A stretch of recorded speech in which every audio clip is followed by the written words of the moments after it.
I'll go get that. Thank you. There was more stuff. Hi everybody, I'm Danny. I'm an alcoholic. Hey. There's usually more stuff. No stuff. Cheers. Okay. First, I'd like to welcome you if you're new to Alcoholics Anonymous. Welcome, welcome, welcome. And I'm going to start by saying and end by saying that you can do it. You can do it. And I'd like to thank Colleen for calling me up and getting me here, and Stephanie for putting me up in her beautiful house, and Allison for leading me into the meeting. Thank you so much. All right. A&A. Here we go. All right. So I took off this morning, and it was in El Segundo, and here I am in Arizona, right?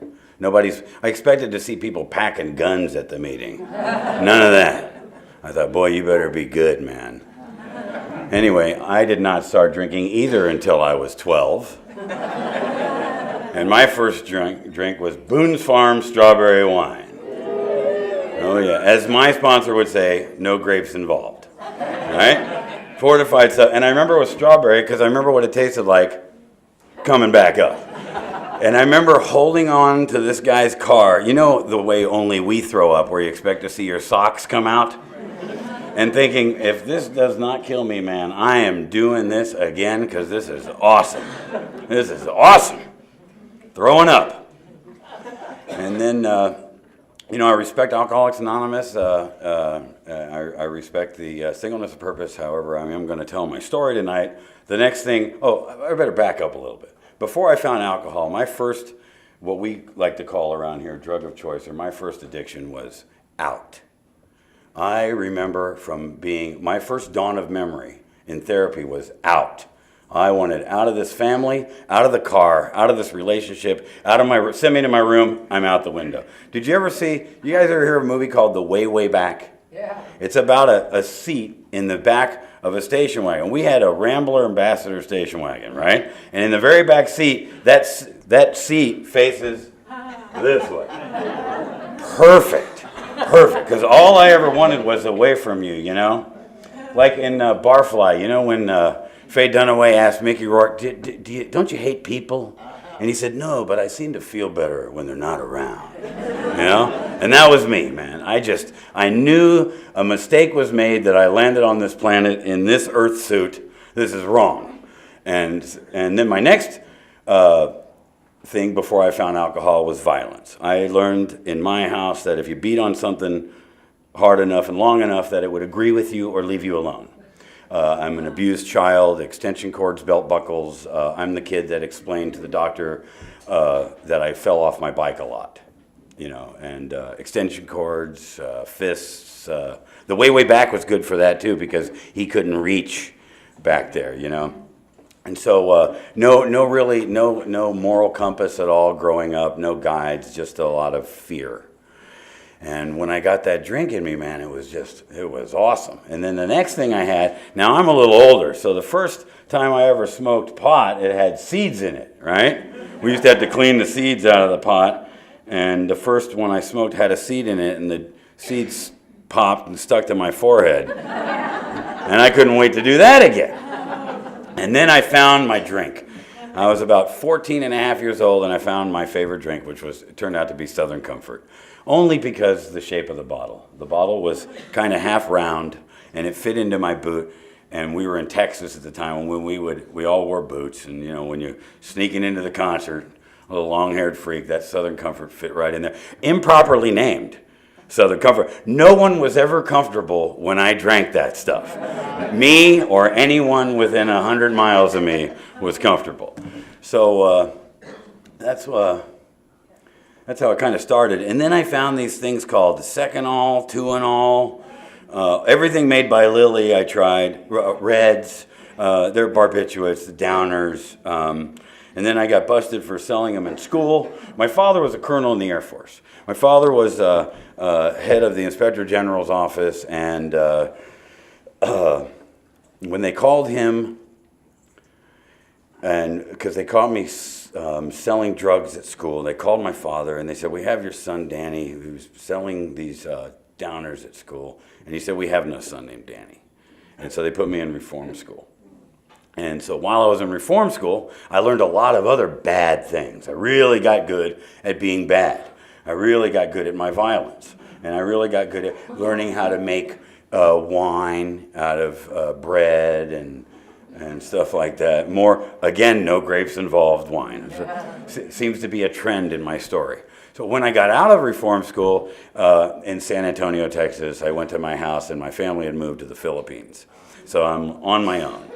And back then, the only dream I really had, besides wanting to get drunk, was to be a drummer, right? And so now it's 1977, 78, and I'm going to come out to California and I'm going to drum for Rod Stewart.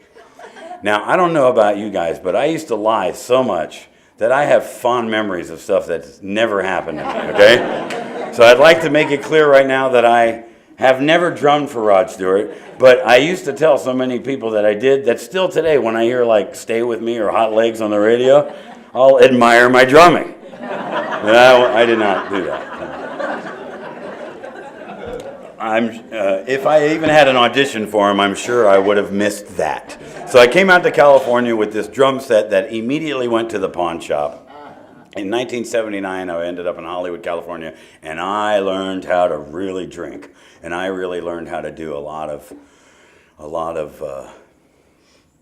bad things. You know, no anchors, no kind of moral compass whatsoever, no guides. The only people that were in my life were just people with bad ideas, you know, and that always appealed to me. You know, always people that I couldn't stand. You know, I don't know if you can relate to this, but like I can't stand any of you, but I can't afford for you not to love me. You know, people pleasing. I need everybody in this room to love me, even though I don't like you. You know, and so I learned how to do a lot of really crazy, hard things. I learned all about a bunch of different kinds of alcohol. You know, there's a lot of different kinds of alcohol. There's snortable alcohol. There's pill form alcohol, there's injectable alcohol, there's smokable alcohol. It's all anti-Danny medication. It's all made to take me out of right here, right now. That's what it's all for. So maybe you're sitting there and you're thinking, where is it? We got the big book? Oh, here we go. The big, huge book. This is great for the new guys that are like still detoxing. Go, this is the big book. You need that selfie stick to read it, you know? And we call this, it's the basic text of Alcoholics Anonymous. It's what our society is named after, this book. And this is our book, right? I totally forgot where I was. Where was I? Something in the big book. Yeah. So maybe you're new. Maybe you're a guy, you're thinking, you know, you're sitting here because, look, you're going to hear a lot of things around here. You're going to hear things like, look for the similarities, not the differences, right? Because the beast, that's what my lineage, that's what we call alcoholism. My brain is designed to come in this room and look for the difference between every one of you here, right? And you know you have a place for the speaker. If this was my group I came to and I would see me sitting there, I'd automatically know that I had nothing in common with you. Look, he's wearing a sweater vest. Look at that. I wouldn't choose that tie. What does that guy know about me? You know, I don't care if you're a 250-pound lesbian mud wrestler. I could find something in common with you. It doesn't matter because it's not about what I did. It's how I feel. And I came to Alcoholics Anonymous a broken man with nothing, with no hope. No hope. That's what I came here with. So if you're new and you're sitting here, you know, I've never been to New York. I wasn't a stockbroker. I never drank alcohol. Or maybe you can't remember how much alcohol you drank just because of all the Norcos you took. Or whatever. May I invite you to look for the things that you can grab onto. The things that you can agree with. That you can say, me too. Real important words around here. Me too. Oh yeah, I felt like that. I did that. Right? The first side, I love that you have the circle and the triangle here. First side of the triangle is unity. Unity is the body, I bring it to a meeting, right? I can't stay sober, but we seem to be able to. I have tried to stop drinking before. I have tried many times. If I could have done this without coming to AA, it would have happened. I wouldn't be here. AA. AA. Really? Never going to drink again, huh? Never again. So, where was I in my story? No, in my story. I'm going back to my story. So, yeah, right. So here, so it's like 1982. I'm doing a lot of crazy things, and I met this woman I married, and she taught me how to drink a fifth of gin before breakfast. And we got married. We went to Vegas, and we got married on this guy's parole money. They used to give when guys got out of prison. They used to give them what's called gate money, $200, and it was something like that Leaving Las Vegas movie that happened where we got married in Vegas. A totally long story, but I really learned how to do some drinking. And fast forward to like 1982, 83. I'm in Civic Center Park in San Francisco. I'm wearing everything I own. I have holes in all my teeth, all in the front of my teeth. There's holes, mats in my hair, and I'm probably covered with pee. And I'm hiding in. Now, if you're young, we used to have these things called phone booths. And I was in Civic Center Park, San Francisco, hiding in this phone booth. I hated daytime because you could like these fluorescent lights. You feel so exposed, right? And so I love night. I felt like a phantom at night. No one could see the piece of crap that I thought I was. You know, if you couldn't see, always looking down. You know, I used to wear a cowboy hat. You know, I used to live in Texas, and I used to be that. You know, wear it like Dwight Yoakam, where the brim's right there. So if I wanted you to see me, I'd let you see me. But usually, I was looking at my feet.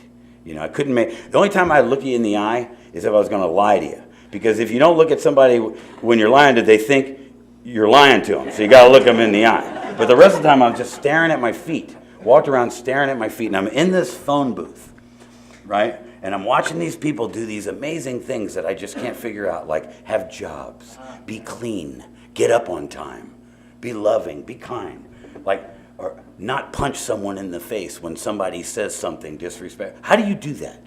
How do you just not react? So I'm hiding in this phone booth, and in this phone booth there's this sticker. It says, in my mind it always has the movie voice guy, got a drinking problem, call 1-800-Alcoholics Anonymous. There was a sticker in there. So I called, right? And of course, the beast that looks for the difference, I could hear the woman on the other end of the line. I knew she was wearing horn-rimmed glasses with a little chain around it, and she said, "Do you think you have a drinking problem?" And I'm like, I could barely talk to her. I'm like, yeah. The only time you could hear me is if I was yelling at you. Other than that, like I couldn't face you, I couldn't talk to you. I said, yes, I do. She said, do you think you can make it to the corner of Bush and Goff? And now, if you don't know the lay of the land in San Francisco, Civic Center Park is down here, and Bush and Goff is up here. And if you're an alcoholic, and there's not a drink at the other end of this trip, that is a long, long way. Which reminds me, how many people here sponsor? How many people actively sponsor? Don't you love sponsoring these like people that could like roller skate in the rain to get a drink, or climb up a 6-story building to get like a flat screen TV out to take it to the connection, right? But then when you tell them, hey, meet me at the meeting, and he says, where is it? I go, it's a mile from your house. They're like, dude. I was like, dude. You climbed up 9-story building. You told me your story in your 4th step that you could climb up a 9-story building. You can't get to the dude. You know, it's amazing the things that when I read in this book and working with others, it says, seeing your man for the second time, he has read this volume. You're seeing him for the second time. He's read the entire book. How hard is it just to get him to did you finish those 8 pages yet? This guy's already read the entire book, you know? Crazy, man. So anyway, so I go up to my first meeting of Alcoholics Anonymous. I walk in. I had been to every kind of reform school, jail. I had been to all kinds of stuff, never heard of AA. I had faced a lot of people that were professionals and had degrees on the wall that would, you know, they didn't call it acting out or dysfunction back then. They were just like a problem back then, you know. And no one ever mentioned my drinking or my using. No one ever mentioned that. I never heard of Alcoholics Anonymous, so I didn't know what to think. You know, all I knew is that I was broken and I needed help, and I was only 22, and I looked like I was 50, you know. And I walked in there, and the first thing that happened was this big, huge guy. You know how some people they get sober to like hug. There was this big, huge guy, like tiny, this big, huge guy. Came over to me and he goes, welcome, and he hugged me. And I probably looked like this, right? I was like, like a parking meter. And I gave him my tough, don't ever hug me, man. And he didn't care, he just picked me up and hugged me, And then this little sweet lady named Peg came over, and she gave me a hug. And she said, you never have to feel like you feel if you don't want to. And I shattered. Because it had been so long since the only time anybody ever put their hands on me back then was when I was being, patted down by the cops or something, or in a fist fight. That was the only time anybody was ever touching me. And you don't realize how long it's been until it happens, And I just went up to see her. That was in 1982. I just went up to see her. She's 81 and she's dying, and I got to go. I got to be present because of being a sober member of Alcoholics Anonymous. Having the same phone number, being able to drive up there and go see her and tell her I love her and have that experience. To have a life, which is what AA gives me, right? AA robbed me of my, alcohol robbed me of my life, right? Robbed me of now. And a life is just a consecutive number of days that all make sense, So I'd like to tell you that I stayed sober from that very moment, but I didn't, I was going in and out. And in 1985, I began a dry drunk period. It wasn't sobriety. It was 8 years of untreated alcoholism, right? No sponsor, no steps, no changing. Crazier than any newcomer could be in this room. Nuts. Still being violent. Just absolutely crazy. What I needed a drink. I needed either a spiritual experience or a drink. I needed some kind of relief. And it happened. As a matter of fact, God, it's crazy. So in 1993, on my 8th birthday, I decided I'm going to get loaded. See, I didn't know anything about page 30. On page 30, in the middle of the page, right there, on the first page of More About Alcoholism, it says, we learned that we had to fully concede to our innermost self that we were alcoholic. This is the first step. This is the first step to recovery. It's the first time the steps are even mentioned, right? I had never conceded, ever conceded. How many people in here have been in handcuffs? Come on. Right? Anybody that's ever been in handcuffs, there's a period where you have to concede, right? Because there's that moment, where they got you like this, and then they get your fingers in that interlock thing, and then they ask you, is there anything in your pocket that's going to poke me? And then that's usually, unfortunately, when my drunk brain would go, maybe I don't feel like going to jail tonight, Hated when that guy showed up, right? So now if I don't concede, because he's got to get my hand from here to here, a lot can happen, man, right? And if I don't concede, I will experience many consequences. So until I could concede to the fact that I'm an alcoholic, and it says it is the great obsession of every single person in this room to control and enjoy our drinking. We have lost it. We have parted ways. It will never, ever, ever come back, like virginity, like good judgment. Sorry, gave it up, right? And I had never, ever done that. I always held on. With that 8 years, I always held on to maybe someday. Maybe if I just get over the fact that I hate my father so much, or maybe this, or maybe that. I never, ever conceded. Never. I didn't ever think and sit in the room and think, I'm one of you. I always sat in the room and thought, I am never going to experience. When they read the promises, I thought, yeah, and a unicorn's going to walk in the room, right? Not me, man. I'm never going to have a job. I'm never going to have anybody to care about me. I'm never, ever going to have anything good. I believed the lie that was told to me that I was bad and that I was a loser.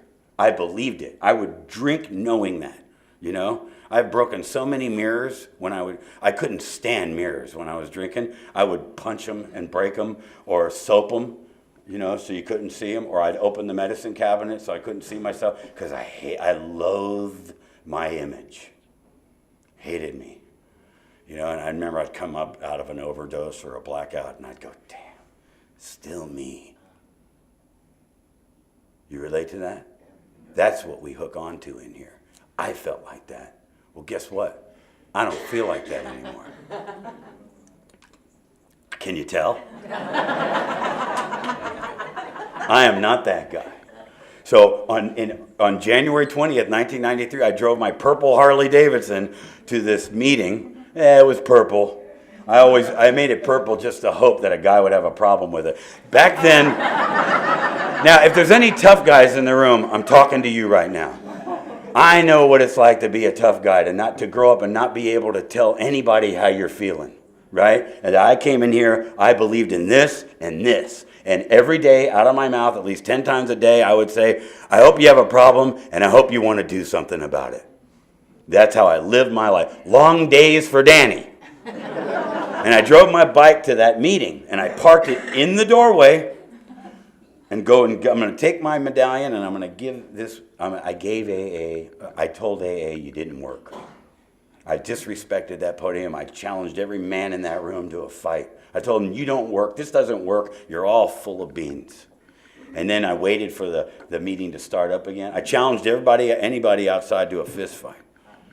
I like Jake LaMotta, waiting for him to come out. Just a junkyard dog who needed help and didn't know how to ask for it. You know, when you see that, you know that guy with his neck? You know the neck guy?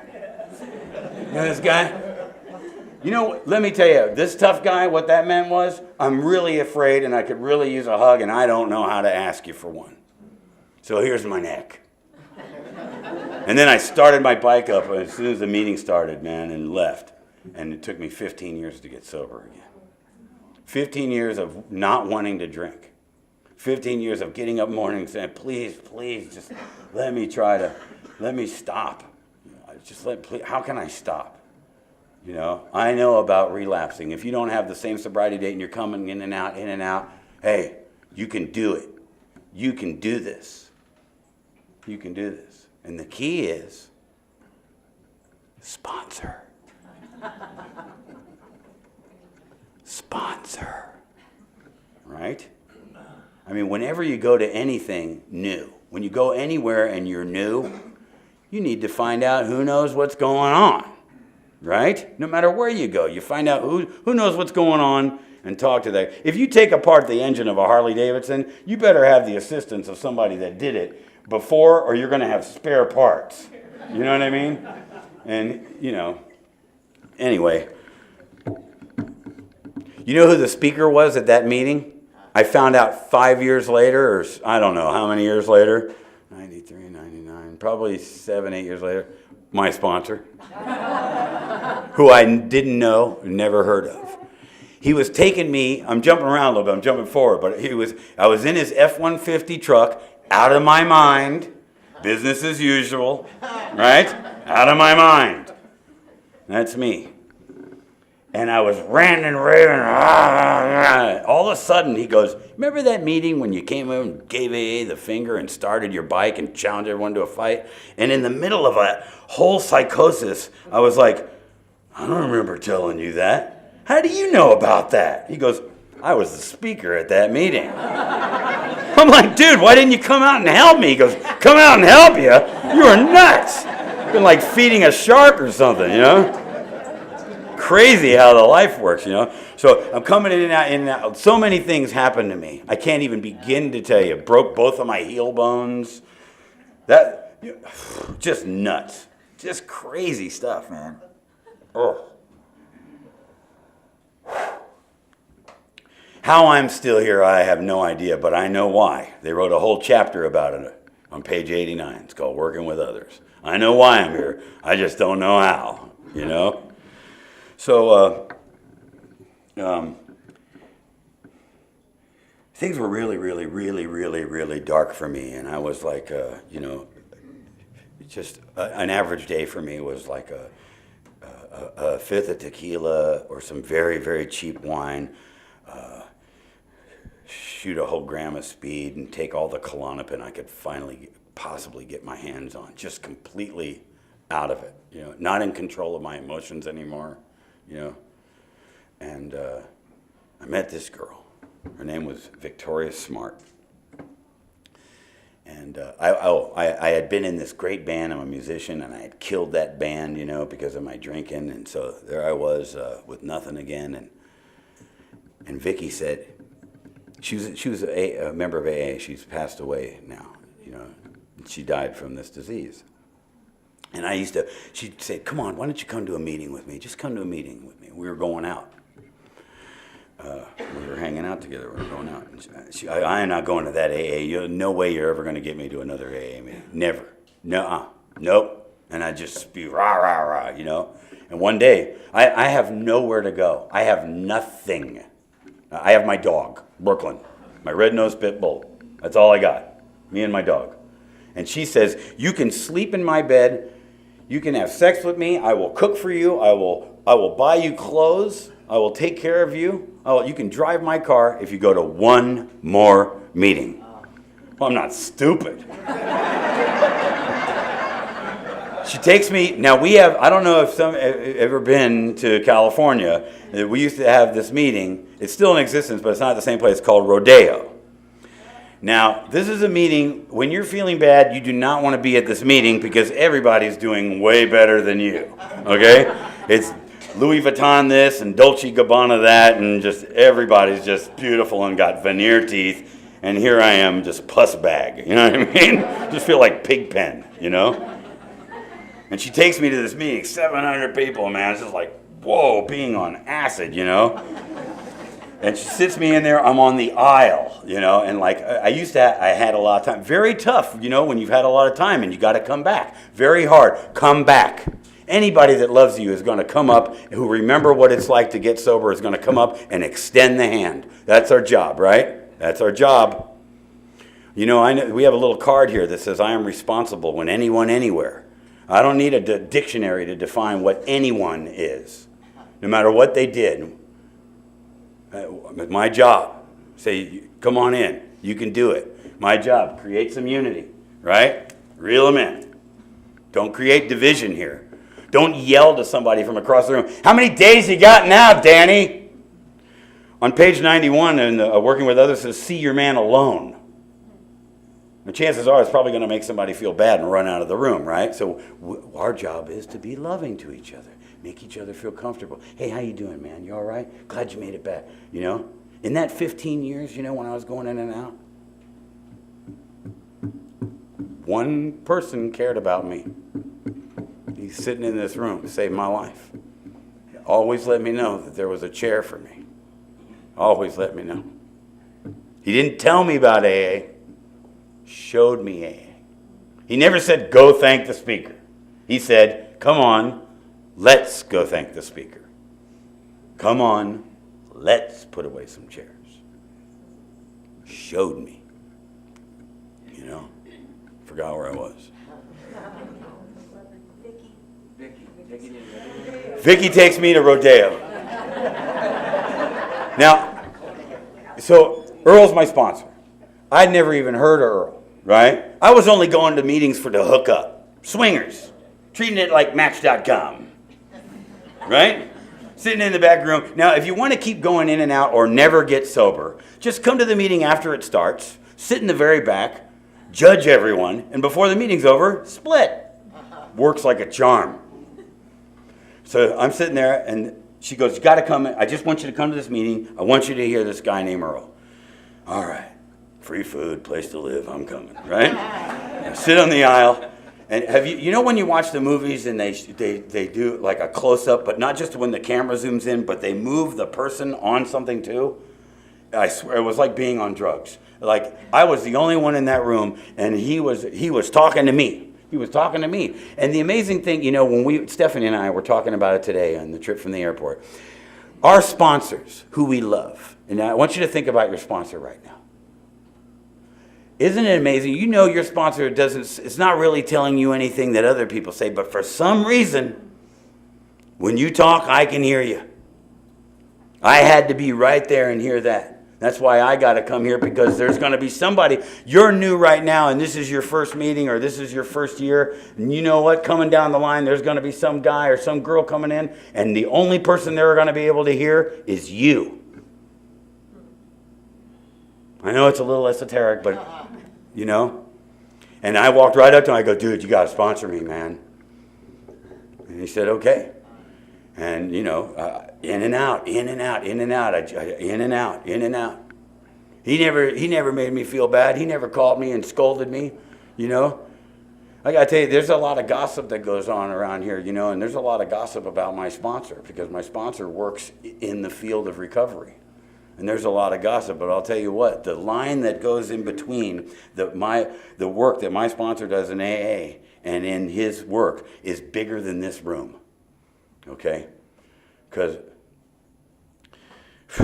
remember that Christmas when I kept you up on Christmas Eve all night out of my mind on the phone, 8, 9, 10 hours. They're out there, right? How many mental centers you've come to meet me when they're taking the last time I was ever in a mental institution. Have you guys at? Come on. 5150 is a 3-day hold. You were a danger to yourself or other people, weren't you? Little troublemaker, you. Right? And they held me down. The cops beat me up, and they held me down with all 20 people holding me to a bed, and they gave me a shot. And I woke up, and I was wearing this robe, and I had a piece of paper on my chest, and it said, "You have a right to refuse a lobotomy." And I was like, "Oh, that's good." That's a good thing. And, and the next thing it says, "You have a right to refuse electric shock treatment." And I wasn't ruling that out, by the way. And this woman had a hold of me, literally, and she was removing my catheter. And there I am after this whole episode going, and isn't it funny how arrogant and indignant we can be? She says, "Danny, have you ever thought," she thought this would be a good time to corner me. She said, "Have you ever thought about going to some AA meetings?" And all of a sudden I go to AA. I got the greatest sponsor in the world. His name's Earl. I swear to God, at that exact moment, he walked through the door and he goes, "I'm doing a great job, aren't I?" It was like a movie producer was there and go, "Okay, get him ready and go." True story. True story. And I wanted to stop. I wanted to stop, and I just couldn't. And, you know, we talk about being beaten into a state of reasonableness. And one would look and think, "Dude, this guy, you're not ready? How are you not ready?" But I couldn't not drink. I couldn't do it. I couldn't handle my feelings. This takes a long time. This takes a while. And the brain goes, "Man, we can make this go down right away," you know? And then, then while I was in another institution, my sponsor moved from the west side to the valley, so I had to move to the valley, right? And so that's when I started going to Monday night, Sherman Oaks, good old AA group. The best Alcoholics Anonymous meeting in the world, right? That was my home group. So if you're new what is a home group? A home group is a meeting that you attend regularly. You probably have a commitment you're a functioning part of that meeting. You're a working part of that meeting. And if you don't go to that meeting a couple times, they're going to notice, they're going to miss you, and someone's going to call you. You're a part of that meeting. That's your home group. We got to get connected, right? It is very foreign to me to do that because I've never been part of anything. And Earl always let me know there's a seat waiting for you. Meet me at the meeting. Meet me. He didn't say go to the meeting. He said meet me at the meeting. I will be there with you, and I will make you feel welcome. You know, and then people were doing two hardest things I've ever done in my life. Two hardest things I've ever done in my life. Walk across the gymnasium and ask a girl to dance. Oh my God! Do you know how hard that is? And walking into a meeting of Alcoholics Anonymous with greeters at the door. Tough stuff. I had driven up to that parking lot Monday nights, seen the greeters, you know, the ones where there's like 6 greeters on either side of the door, and they're all like, they're greeting you before you're even at the door, you know? And you're just like thinking, there's got to be another way into this meeting, you know? And I have driven up to it, go, can't do it tonight, can't face it. How do you chit-chat? How do you talk? How do you even pretend to care about what somebody's saying? And, you know, this is the only place left I got. This is the place where my sponsor goes, and I don't want to be rude to these people. And if I walk up and somebody scares me, I'm going to act very badly. So I would drive off. And then sometimes, you know, they'd be up there, and I would just go, just walk through, right? You know, or you do that, you know, that, fine, how you doing, fine, you know, just fine. No coffee for him, man, you know. So I'd go to this meeting. Emily, she was part of the group, right? And so this meeting was a trip, okay? Imagine this meeting if this side of the room was all lined up facing this way, and this side of the room was all lined up, and you all were forced to look at each other. And then you spend the whole meeting not making eye contact. You know? And if you're a dude, this is a trip. I don't know if girls ever feel this, but if you're a dude, right, and you lock eyes with a guy, then you're like, what? You know? So I had a problem with that, you know? You got a problem? What are you looking at? You know, it's like, oh. So I learned how to be the guy to smile first. And if he doesn't, let him figure it out. And the guy looked at me, I go, hey. It's so easy. AA, you know, it's so funny. At the end of our steps, it says, having had a spiritual awakening as a result of these steps. Now, does AA teach me how to be spiritual? Absolutely not. Anybody that's a mother and father knows that we came into the planet, this planet, spiritual.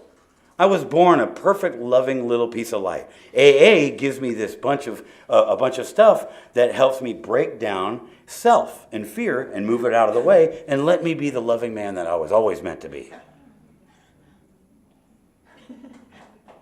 And I remember the night it happened. We were talking about it tonight. It happened at that home group. Boy, this home group. Do you guys have a participation meeting where you can't raise your hand? You have to be called on? You know that kind? You have to be called on. It's a great place to get a resentment because, I'm not good enough to get called on, So I'd sit there hating everybody. I mean, I could not, back then, they say act better than you feel, which means if they call on somebody and you don't want to hear them, you're not supposed to go, ugh. You're not supposed to do that, right? And I would do that, I don't know how you weren't embarrassed as hell. So one night, this woman goes, and everybody was just like, he's Earl's, just leave him over there. Okay. So this woman didn't know any better, and she calls on me. She goes, Danny, would you like to share? I turned to Earl, I go, can I say whatever I want? And Earl goes, go ahead. And this is before I stop. I don't use any foul language when I share in a meeting anymore. I respect AA, I respect the podium. But this was before that. So, and I said, I think every one of you are a bunch of, every one of you are lying, and if I was on fire, not a person in this room would pee on me. And this woman, 2 seats behind me, Margie, she goes, I'd pee on you, Danny. And you know what happened? That's what happened. Guess who else laughed? I laughed. For the very first time in my life, I laughed at myself. I felt that stuff. I felt it slip off me like a coat. Right? At that very moment, I became a member of Alcoholics Anonymous. I go, you know what? I want this. I can feel it right now. I feel goosebumps right now on my chest. I knew at that moment right there, I'm in. Okay, I want this. Me too. Give it to me. And that was the first time in 15 years I ever walked up to him and go, dude, what do you want me to do? And he goes, you remember the guy with the neck?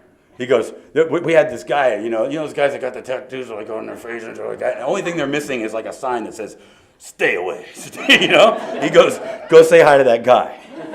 And everything inside me was like, dude, look at that guy. But you know what came out of my mouth? Okay. It's crazy. When you come around here and you've finally been beaten in that state of reasonableness and you make the decision that you're going to do this, it's amazing the things that you'll do. You'll go, and we need a new GSR. And whoa! Without my permission, I'm just going, okay. It becomes a knee-jerk, because it used to be such a knee-jerk reaction for me to go, hey, Danny, no. I haven't even asked you. No. Just no. Trust me, I don't care what it is. It's going to be no. Okay. Now it's okay. So the first prayers in my lineage, this is my lineage. My lineage is Earl, and then the late, great Donald Madden, Norm Alpe, Chuck C., and Bill W. That's my lineage, right? That's where I come from. So my sponsor got a prayer from his sponsor that I've used every day for 7.5 years.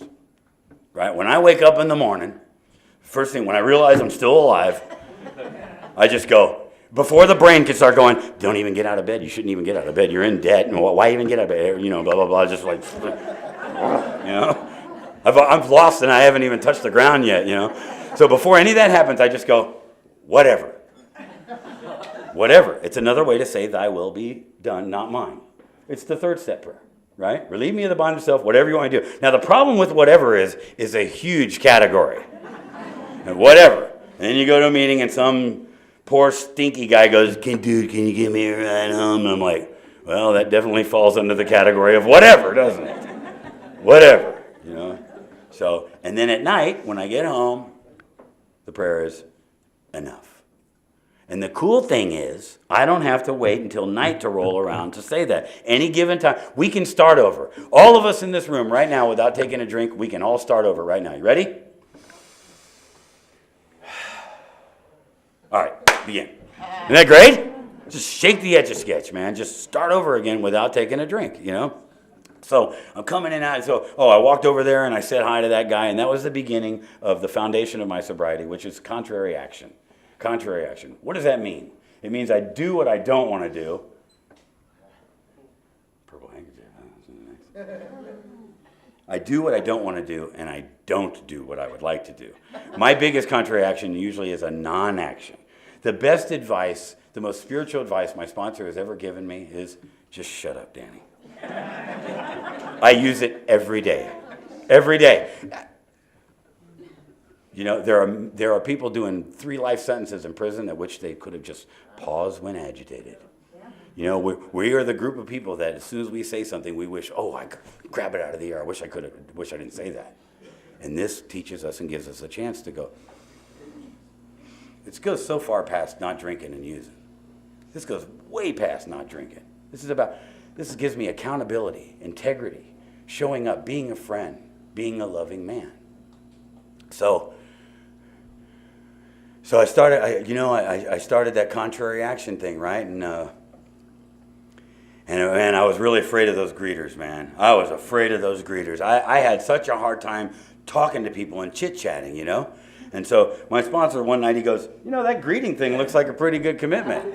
Now I have a sponsor interpreter in my brain that said, get that commitment or die. So I did. And for 6 months or a year, I stood at that door, and I did not want to be there. I did not like anybody there. And I would shake hands with people, and you couldn't tell that I didn't want to be there. I would go, hi, how are you? And I would think, boy, I hope you don't share tonight. Whatever, But I would show up, and I would do it. And I would do this esteemable act. I would do it every day. I would show up. No matter what, I would show up. And I would go do this thing, right?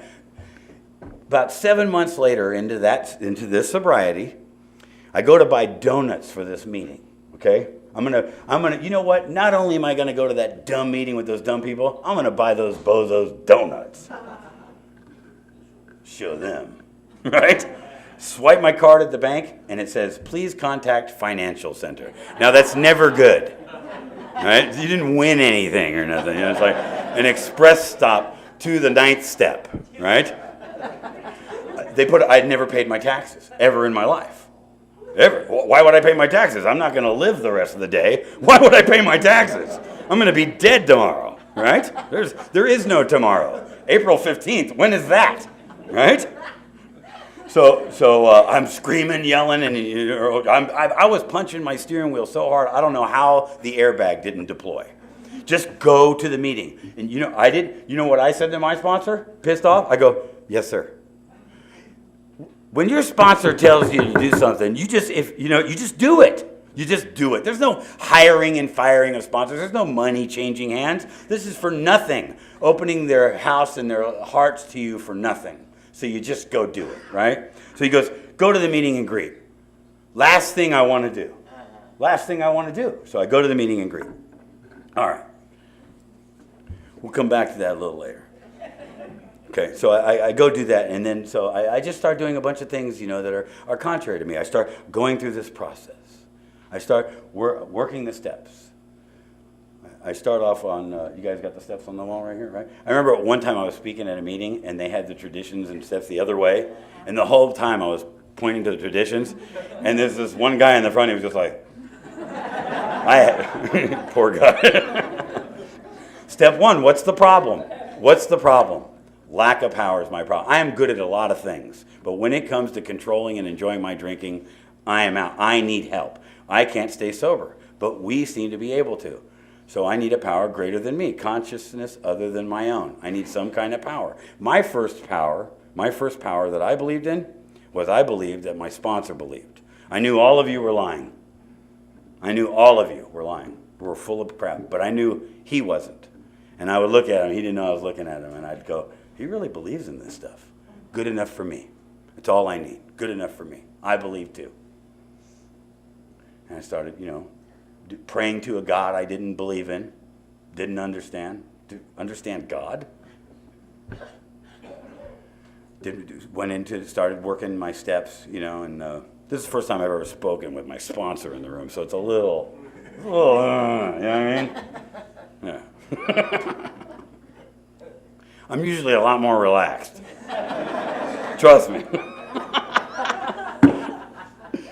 So I started going through this process, man, and I was told at the beginning of my sobriety, Danny, when you get this thing, what is this thing? Recovery from a seemingly hopeless state of mind and body. Here we are, a room full of dead people. People that by all rights should be locked up. People that should easily be doing time for killing people on the road driving drunk. Easily. Yet here we are, all together. So when I get this thing, when I get this relief, when I'm free of the beast, I have to go give this thing. Because if I don't give this thing, I've been a complete waste of time. That's what I was told, right? Because if I want to feel the magic, if I want to feel the joy, if you want to feel the joy, this is a room full of people who like a big buzz, am I right? Right? These are not the people that went, no thank you, I'm good, right? These are the people that want the big. Now, if you want the big buzz, if you're feeling like, this A&A thing isn't, reach down into hell and pull someone out and watch them start getting a life. There's a buzz that lasts. There's a buzz that just don't stop. And, you want to learn Alcoholics Anonymous? Teach Alcoholics Anonymous. Man, you'll get really good at the first 4 steps. Because 90% of them, that's as far as they make it. Maybe 1, 2, 3. I have a 100% success rate with every guy I've ever sponsored. I have stayed sober through all of them. And I mean, it's just an amazing journey that I've been on. So much stuff has happened to me. I have literally learned how to let go. Literally let go of these fists and receive and accept love from you, and to have the capacity to care about people and to love you, And I do. I love you. I love you. I stand up here and I tell you that I love you, and I'm not ashamed to tell you that, and that I can cry watching a chick flick. I can. It's okay. I like that. I like that I can feel that stuff, All right, I'm gonna tell you. I got time. I'm gonna tell you 2 of my favorite Earl stories because you're here. All right, this is.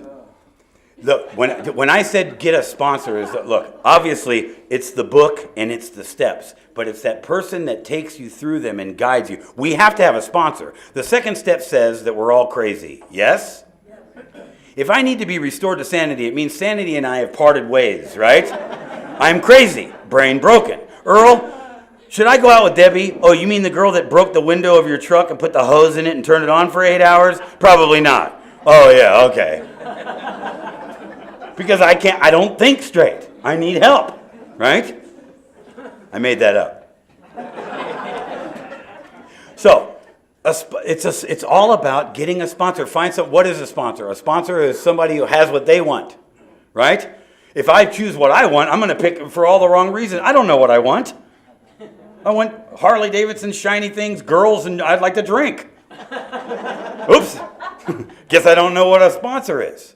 I want to find somebody who's comfortable standing where they're standing. Those people that just look at ease, at peace. They talk about in the promises, we will know and understand peace. Really? I used to pay thousands of dollars to try to feel like that, just to get to 0. I feel it all the time from Alcoholics Anonymous. Okay, so story number 1 goes like this. I'll just tell you one story. I was living in the valley, right? I'm a union electrician. I was working at the W Hotel. And it just happened to be this summer where we had 17 days in a row of triple-digit heat. Now, I had moved out of where I was living because I was living with my connection. So I had to move. And I'm living in this tiny little 1-room apartment, and it was sweltering hot. And I'd come home from the W Hotel wearing my Carhartts, man, and I had to go to that damn... I wasn't feeling the gift. The miracle?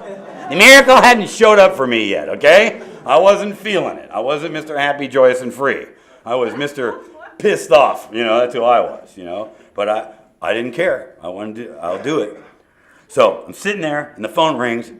My sponsor says, meet me at the corner of Ventura and Reseda. And you don't say, what for? Like I said, that's your sponsor. If your sponsor calls and you're doing brain surgery, you put a towel on the head, and you go see your sponsor.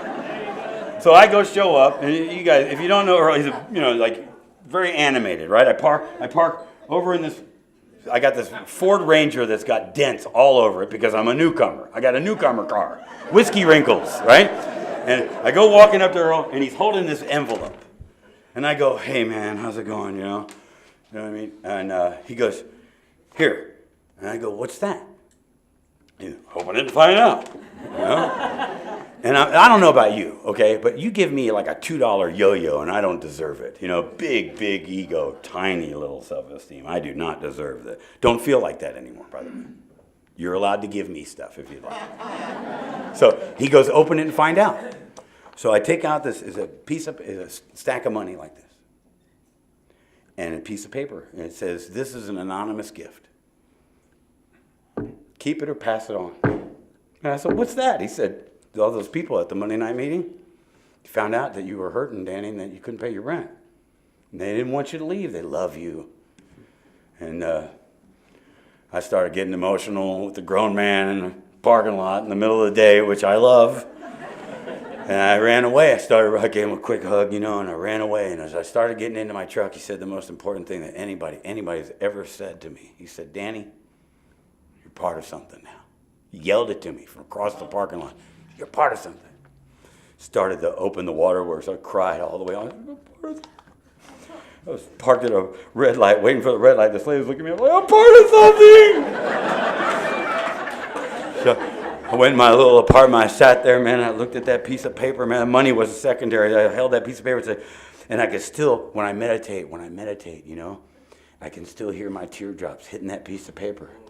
I could still hear it, and it represented something that I wanted to be part of, something that I wanted to do, something that was good. And like in the county jail, I put toothpaste on it, stuck it to my mirror, looked at it every day, you know. And I'm telling you, and if you're brand new and you want to do this, that you're part of something too, that you can do this, man. If I can do this, you can do this. And I love you. Thank you for having me.